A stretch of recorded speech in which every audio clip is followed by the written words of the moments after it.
Hi friends, this is Dodda vlogs.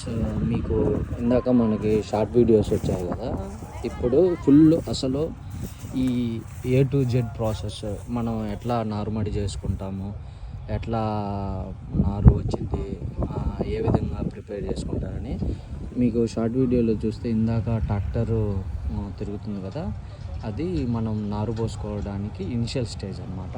మీరు ఇక్కడ చూస్తున్నారు కదా, వీళ్ళు ఇప్పుడే ఆ ట్రాక్టర్ కోసిన తర్వాత ఇట్లా నారుమడి ప్రిపేర్ చేసుకున్నారనమాట. ఇట్లా ప్రిపేర్ చేసుకున్న తర్వాత మళ్ళీ ఒక 2-3 డేస్ అవ్వగానే మళ్ళీ దాన్ని మళ్ళీ ఇంకొకసారి ట్రాక్టర్ పెట్టి బాగా దున్నుకొని ఇట్లా నీట్గా లెవెల్గా ప్రిపేర్ చేసుకొని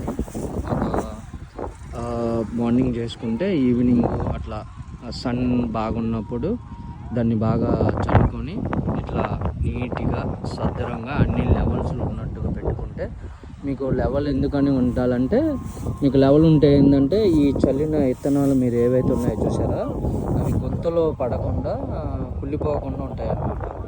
అవి మీకు లెవెల్లో లేకపోతే ఏమవుతుందంటే, మీకు ఇక్కడ గుంత కనపడుతుంది చూసారా, గుంతలో పడితే ఏంటంటే మీకు ఆ విత్తనము వాటర్లో ఉండి కుళ్ళిపోయే ఛాన్స్ ఉందన్నమాట.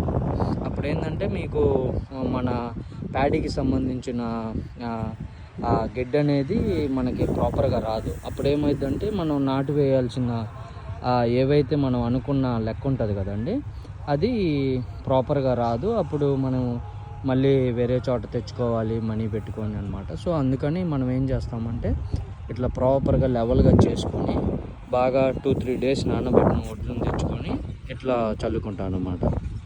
ఇలా చల్లుకొని లెవెల్గా తర్వాత ఈవినింగ్ లోపు ఇందాక చెప్పినట్టుగా షార్ట్ వీడియోస్లో ఉన్నాయి, ఆ వాటర్ అన్నీ బయటికి వదిలేస్తామన్నమాట.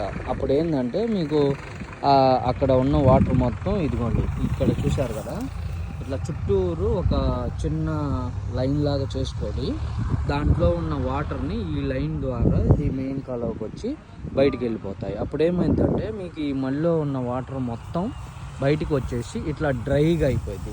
మీకు డ్రైలో ఉన్నప్పుడు ఏంటంటే మొక్క అనేది గింజలో ఆ గింజ బాగా డ్రై అయిపోయి అప్పుడు మనకి మంచిగా ప్యాడీ ఏవైతే మనం నాటుకోవాలనుకుంటున్నామో అది బాగా వచ్చింది అనమాట. సో అదే వాటర్ కానీ ఉంటే ఏమైందంటే ఆ వాటర్లో ఉండి అది విత్తనం సరిగా ఆ గడ్డి అనేది రాదనమాట. సో మీరు అక్కడ చూస్తున్నారు కదా, ఆ వాటర్ కూడా ఒక 1 or 2 డేస్లో బాగా డ్రై అయిపోయి బాగా వచ్చింది అనమాట. సో ఇది ఫ్రెండ్స్, ఇట్లా ఇనిషియల్ స్టేజ్లో మనం ఇలా ప్రిపేర్ చేసుకుంటాం అనమాట. Please do like and share and subscribe.